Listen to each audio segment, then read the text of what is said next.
শেখ হাসিনা সরকার পতনের পর থেকেই একের পর এক গুজব ছড়িয়ে যাচ্ছে ভারতের একাধিক মিডিয়া। সম্প্রতি দেশটির গণমাধ্যমের এমন অপতৎপরতা বেড়েছে কয়েক গুণ। বাংলাদেশ নিয়ে অপতথ্য ছড়িয়ে দেশকে অস্থিতিশীল করার চেষ্টা চালাচ্ছে তারা। এর বিরুদ্ধে রুখে দাঁড়ানোর সময় এখনই। এবার ভারতীয় গণমাধ্যমে বাংলাদেশ সম্পর্কে প্রচারিত প্রোপাগান্ডার তীব্র সমালোচনা করেছেন জনপ্রিয় ইসলামী আলোচক মিজানুর রহমান আজহারী। ভারতকে নিজের চরকায় তেল দিতে বলেছেন তিনি। এসআই রাজের রিপোর্টে বিস্তারিত।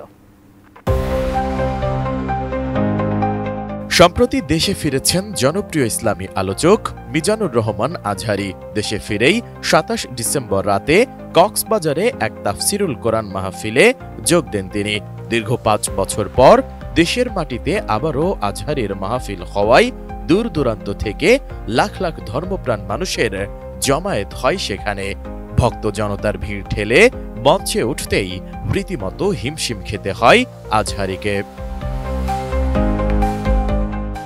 ডিজাইন, এলিগেন্স, বিউটি, সেরা পণ্য সবার জন্য জেভিকো। মাহফিল থেকে জাতীয় ঐক্যের ডাক দিয়েছেন জনপ্রিয় এই ইসলামী বক্তা। তিনি বলেন, দেশে শান্তিপূর্ণ বসবাসের জন্য জাতীয় ঐক্যের চাইতে মোক্ষম হাতিয়ার আর কিছুই নেই।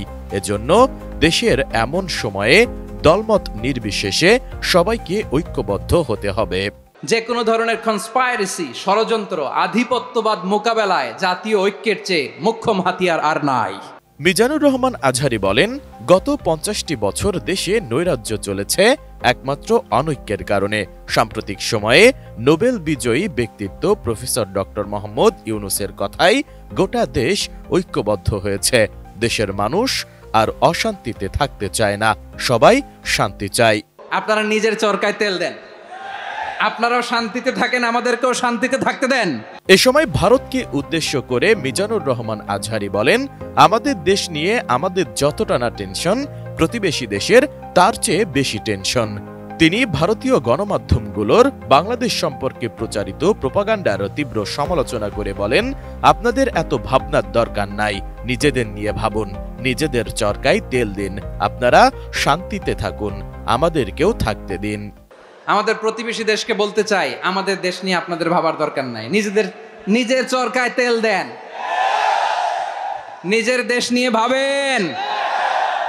মাহফিলে হযরত মুহাম্মদ সাল্লাল্লাহু আলাইহি ওয়াসাল্লাম, সাহাবী হযরত ওমর ফারুকের জীবনী সহ বিভিন্ন ইসলামী বিষয় ও ২০২৪ এর গণ অভ্যুত্থান সম্পর্কেও আলোচনা করেন তিনি। এর আগে গত ২৬ ডিসেম্বর দেশে ফেরার কথা জানিয়ে নিজের ভেরিফাইড ফেসবুক পেজে আজহারী জানান, আলহামদুলিল্লাহ, নিরাপদে দেশে এসে পৌঁছালাম। দীর্ঘ ৫ বছর পর বাধাহীনভাবে আবারও প্রিয় মাতৃভূমিতে তাফসিরুল কোরআনের মহতী আয়োজনে অংশগ্রহণ করছে। তিনি সেখানে ২৭ ডিসেম্বর কক্সবাজারের মাহফিলে অংশ নেওয়ার কথাও উল্লেখ করেন।